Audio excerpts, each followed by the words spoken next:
नमस्कार, आप देख रहे हैं विशेष। मैं हूं श्वेता सिंह। नरेंद्र मोदी के साथ प्रधान शब्द कई मायने में चिपका है। देश के वो प्रधानमंत्री हैं, खुद को प्रधान सेवक कहते हैं, लेकिन पार्टी के लिए वो प्रधान प्रचारक हैं। मोदी अपनी लहर कायम रखने में कामयाब हुए हैं। महाराष्ट्र और हरियाणा में तो ये लहर कांग्रेस पर कहर बनकर टूटती नजर आ रही है।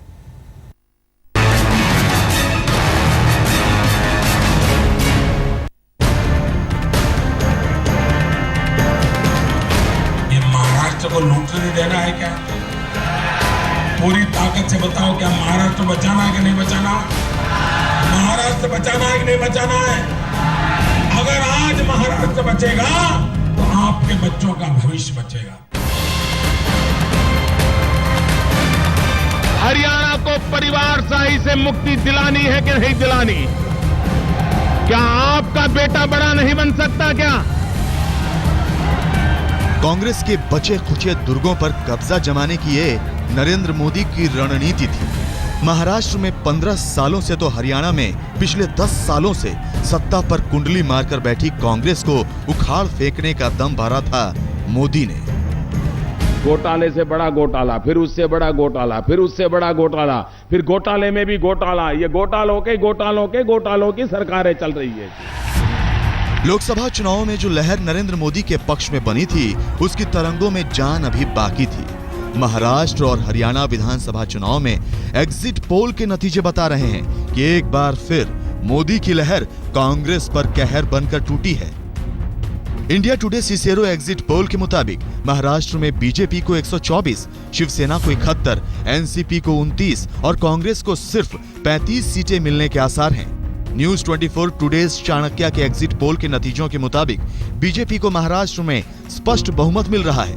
बीजेपी को 151, शिवसेना को 71, एनसीपी को 28 तो कांग्रेस को महज 27 सीटें मिलती दिखाई दे रही हैं। एबीपी निल्सन का सर्वे बीजेपी को 144 सीटें, शिवसेना को 77, एनसीपी को 29 और कांग्रेस को सिर्फ 30 सीटें दे रहा है। सी वोटर के एग्जिट पोल के नतीजों के मुताबिक महाराष्ट्र में बीजेपी को 129, शिवसेना को 56, एनसीपी को 36 और कांग्रेस के 43 सीटों पर सिमटने के आसार नजर आ रहे हैं। जो एग्जिट पोल आए वो भी दर्शाते हैं कि महाराष्ट्र में और हरियाणा में भारतीय जनता पार्टी की सरकार बनेगी। महाराष्ट्र एग्जिट पोल के नतीजों की माने तो महाराष्ट्र में कांग्रेस की लुटिया डूबनी तय है। मोदी जी ने एक भावना तैयार की। कांग्रेस एनसीपी के खिलाफ जनता तो थी ही, लेकिन मोदी जी ने एक क्रेडिबिलिटी तैयार की, एक विश्वासर्ता तैयार की। तो हर बार ही आते हैं, 2009 में भी इसी प्रकार के आए थे। 19 तारीख की इंतजार करो, कांग्रेस की अच्छी स्थिति रहेगी और कांग्रेस तीसरी बार सरकार बनाएगी। कांग्रेस की हालत सिर्फ महाराष्ट्र में ही पतली नजर नहीं आ रही है। हरियाणा में तीसरी बार सत्ता में आने का सपना भी टूटता नजर आ रहा है। India today Cicero exit poll के मुताबिक हरियाणा में बीजेपी को 45, इनेलो को 27 और कांग्रेस को सिर्फ 15 सीटें मिलने के आसार हैं। न्यूज 24 टुडेज चाणक्य के एग्जिट पोल के नतीजों के मुताबिक बीजेपी को हरियाणा में 52, इनेलो को 23 तो कांग्रेस को सिर्फ 10 सीटें मिलने के आसार हैं। एबीपी निल्सन का सर्वे हरियाणा में बीजेपी को 54, इनेलो को 22 और कांग्रेस को सिर्फ 10 सीटें दे रहा है। सी वोटर के एग्जिट पोल के नतीजों के मुताबिक हरियाणा में बीजेपी को 37, इनेलो को 28 और कांग्रेस को सिर्फ 15 सीटों पर सिमटना पड़ सकता है।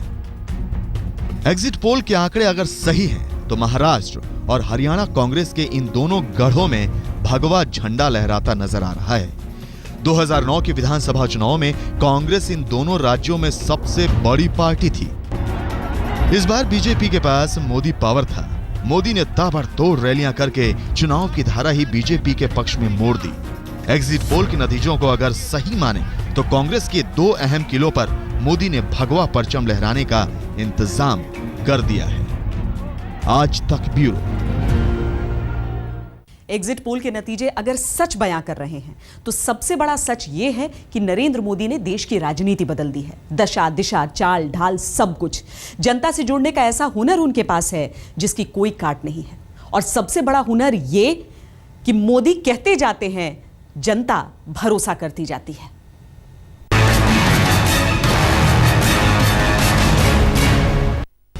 नौजवान को रोजगार की संभावनाएं पैदा हुई है। सब लोग मेरी एक बात मानोगे? पूरे आवाज से जवाब दो तो मैं बोलूं, बताओ मानोगे? मेरी एक बात मानोगे? ये धरती लोकशाही की है। ये जनता जिस पर रिझ गई वो राजा हो गया और जिससे रूठी वो गद्दी बदर। भारतीय जनता पार्टी अपने राजनीतिक कौशल के बूते भगवा पताका बुलंद करने वाले नरेंद्र मोदी लोक और उसके मानस को गहराई तक समझते हैं।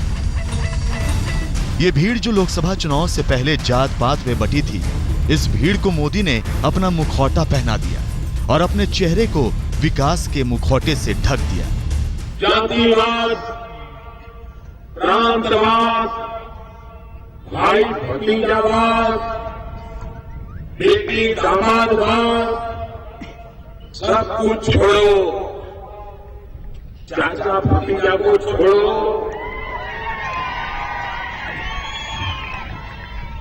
अब एक ही रास्ता चुनो, वो रास्ता है विकास।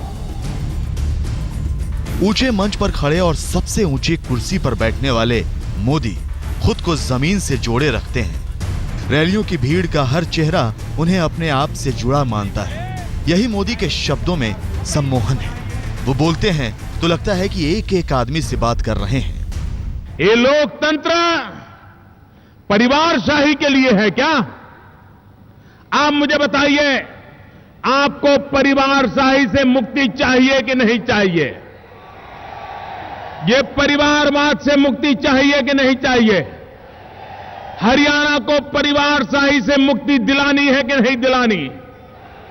क्या आपका बेटा बड़ा नहीं बन सकता क्या? क्या आपका भाई बड़ा नहीं बन सकता क्या? क्या आपकी बेटी बड़ी नहीं बन सकती क्या? क्या आपकी बहन बड़ी बन नहीं सकती क्या? भारत का सामाजिक ताना संस्कृतियों से महीन सूत बुना गया है। संस्कृतियों की इन्हीं डोर से मोदी खुद को जनता से बांध लेते हैं। जहां जाते हैं वहां के हो जाते हैं। वो पहले संघी हैं, जिनके नेहरू भी हैं, गांधी भी हैं, जो इंदिरा और राजीव पर भी बोलते हैं और महाराष्ट्र जाते ही छत्रपति की छत्र छाया में आ जाते हैं। सीमा पर तनाव है और मोदी महाराष्ट्र में आए हैं। अरे छत्रपति शिवाजी महाराज की भूमि से ज्यादा वीरता की प्रेरणा कौन दे सकता है? विरोधियों के लिए उनके बोल नीम हैं तो जनता के लिए शहद, लोगों के लिए सम्मोहन जाल हैं तो पार्टी की खातिर प्रेरणा के बोल। अपनी मूल प्रतिज्ञा यानी मंदिर और मूल लक्ष्य यानी सत्ता के बीच झूलती बीजेपी को मोदी ने नई दिशा दी। उसके सांप्रदायवादी चेहरे पर विकास का मुलम्मा चढ़ाया और दिल्ली फतह कर दी। अब पार्टी के हौसले आसमान पर हैं और उपमाओं के तो कहने क्या। अगर लोकसभा का चुनाव धूम था तो ये धूम 2 था। एग्जिट पोल भी इशारा कर रहे हैं कि मोदी की धूम है। पहले पहल प्रधानमंत्री नरेंद्र मोदी महज दर्जन भर रैलियां करने के इरादे से थे, लेकिन देखते देखते ये 30 से ज्यादा हो गई, क्योंकि बीजेपी बिन मोदी सब सून वाली हालत में है। आपने एक जगह पूर्ण बहुमत दिया, तो जिस प्रकार से तेजी से सरकार काम कर रही है, महाराष्ट्र में भी आप पूर्ण बहुमत दोगे तो निश्चित रूप से मोदी जी के हाथ में हाथ डालकर उनके कंधे से कंधा मिलाकर ये सरकार चलेगी और देश के साथ महाराष्ट्र आगे जाएगा। नरेंद्र मोदी देश के पहले ऐसे प्रधानमंत्री हैं जिन्होंने इतना आक्रामक चुनाव प्रचार किया है। यही उनकी खासियत है। वो दिल्ली में पीएम हैं और देश की धरती पर नेता। वो संसद में विपक्ष को साथ लेकर चलने की अपील करते हैं और चुनावी अखाड़े में उतरते ही उसे पटकने में जुट जाते हैं। एग्जिट पोल इशारा कर रहे हैं कि उनकी पटखनी कामयाब हो सकती है। यदि ऐसा हुआ तो इस एक और पटखनी के साथ कांग्रेस राजनीति का अखाड़े की मेड़ पर जा गिरेगी। आज तक ब्यूरो। नरेंद्र मोदी ने जब लोकसभा चुनावों का प्रचार शुरू किया था तो उनका नारा था, हम कांग्रेस मुक्त भारत बनाएंगे। विरोधी पार्टी पर यह उनका सबसे बड़ा हमला था, लेकिन मोदी ने तो बाकायदा इसे मिशन बना लिया। लोकसभा चुनावों में कांग्रेस को सबसे बुरी हार मिली। सिर्फ 44 सीटों पर सिमट गई कांग्रेस और अब राज्यों में भी खिसक रही है कांग्रेस की जमीन।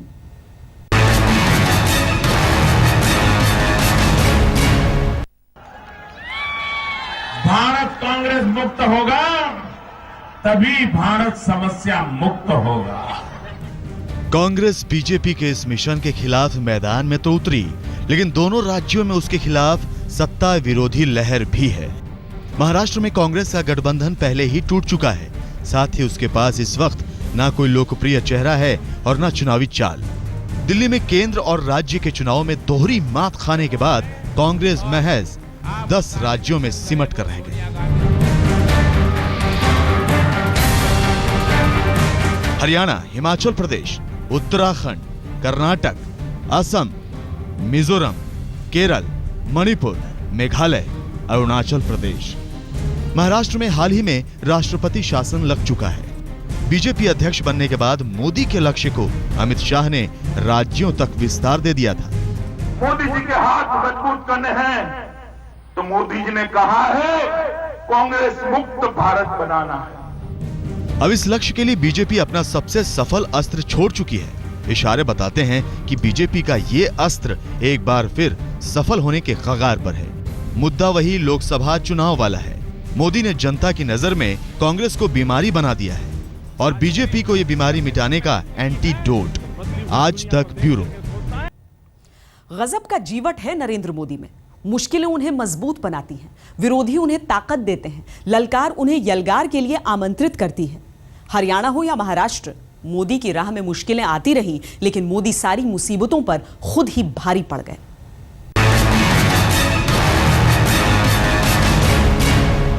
पहले नारा था अच्छे दिन, अब नारा है जल्दी ठीक हो जाएगा। न तो मुद्दे चल रहे हैं और न ही नेता। मोदी लहर में कांग्रेस के कदमों के नीचे से जमीन खिसकती जा रही है। नरेंद्र मोदी के लिए महाराष्ट्र और हरियाणा के चुनाव किसी अग्नि परीक्षा से कम नहीं थे। चुनावों से ठीक पहले साथी बिछड़ते चले गए। उद्धव की महत्वाकांक्षा बढ़ी तो शिवसेना से बीजेपी की 25 साल पुरानी दोस्ती टूट गई। 25 साल पुरानी युति, गठबंधन टूट गई है। आज तक पहले ऐसे कभी हुआ नहीं था। महाराष्ट्र में अपने ही मोदी के सामने खड़े हो गए तो हरियाणा में भी हरियाणा जनहित कांग्रेस से बीजेपी का गठबंधन टूट गया। मोदी ने अकेले दम पर चुनाव प्रचार की कमान संभाली। नरेंद्र मोदी ने महाराष्ट्र और हरियाणा दोनों राज्यों में अपने हमलों का रुख कांग्रेस की तरफ कर रखा था। दोनों राज्यों में कांग्रेस की सरकार थी। मोदी के लिए ये लड़ाई आसान नहीं थी। दोनों राज्यों के एग्जिट पोल के नतीजे बता रहे हैं कि नरेंद्र मोदी अपने इस अग्नि परीक्षा में पूरे नंबरों से पास होने वाले हैं। आज तक ब्यूरो। विशेष में इतना ही। देश और दुनिया की बाकी खबरों के लिए आप देखते रहिए आज तक।